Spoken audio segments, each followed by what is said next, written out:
ہر قسم کے شرعی، روحانی اور جسمانی مسائل اور وظائف کے لیے دارالعمل یوٹیوب چینل سبسکرائب کیجیے اور بیل آئیکن بھی پریس کریں تاکہ ہر ویڈیو آپ تک بآسانی پہنچ سکے۔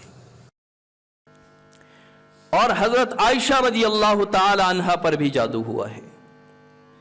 حضرت عائشہ رضی اللہ تعالی عنہ، حضرت عائشہ کی طبیعت کافی دن خراب رہی، تو یہاں سندھ سے مسند احمد کی روایت ہے کہ سندھ سے ایک بندہ مدینہ منورہ گیا تھا، وہ طبابت کرتا تھا، لوگوں کے علاج معالجے کی غرض سے گیا تھا۔ تو حضرت عائشہ رضی اللہ تعالی عنہ کا بھتیجا وہ ان کے پاس گیا، اس طبیب کے پاس، اور ان کو علامات بتائیں کہ میری پھوپھی ہیں، ان پر یہ معاملات ہوئے ہیں۔ جب وہ علامات بتائے تو انہوں نے کہا کہ جس مریض کے آپ مجھے علامات بتا رہے ہیں یہ تو مسحور ہے، ان پر تو بہت شدید جادو ہوا ہے۔ کہا کہ جادو بھی جس نے کروایا ہے وہ وہاں قریب ہے اور اس کی گود میں بچے نے پیشاب کیا ہے۔ اب اس کی تشخیص دیکھیں اس بندے کی۔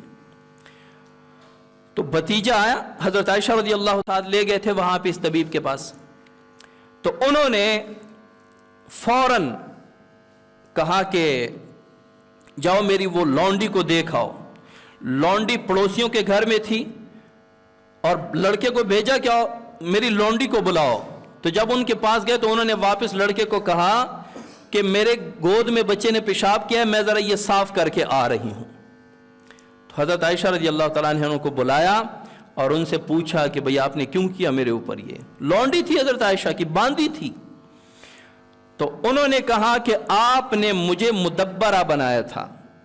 یہ لونڈی جو ہوتی ہے مدبرہ، اس میں مدبرہ اسے کہتے ہیں کہ جس سے مالک یا مالکن یہ لکھوا لے کہ میری موت کے بعد تو آزاد ہے، جب میں مر جاؤں گا تو تو آزاد ہے، اس کو کہتے ہیں مدبرہ۔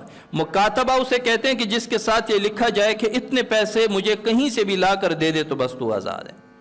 تو اس نے کہا تھا کہ آپ نے مجھے مدبرہ بنایا تھا کہ آپ کی موت کے بعد میں آزاد ہو جاؤں گی، تو میں نے کہا کہ جادو کروا کے جلدی آپ دنیا سے چلی جائیں اور میں آزاد ہو جاؤں گی۔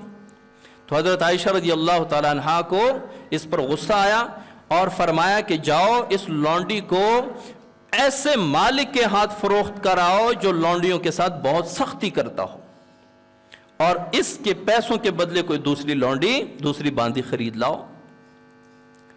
اور اس کا علاج کیا بتایا؟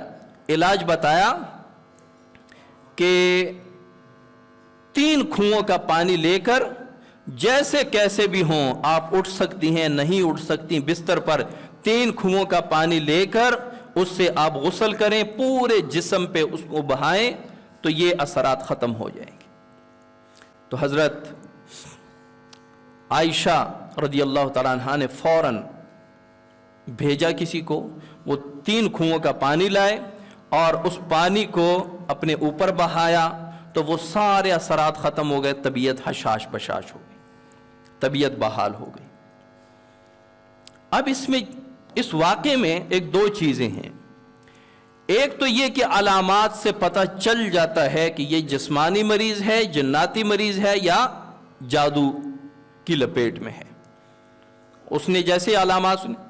اور دوسری تشخیص یہ جو کرتے ہیں کہ فلاں ایسے شخص نے آپ پہ جادو کیا ہے، اگر واقعی صحیح کامل عامل ہو تو موکلات کے ذریعے وہ پتہ لگا لیتا ہے کہ کس نے کروایا ہے اور وہ کہاں پہ بیٹھا ہو۔ یہ غیب کی باتیں نہیں ہوتی۔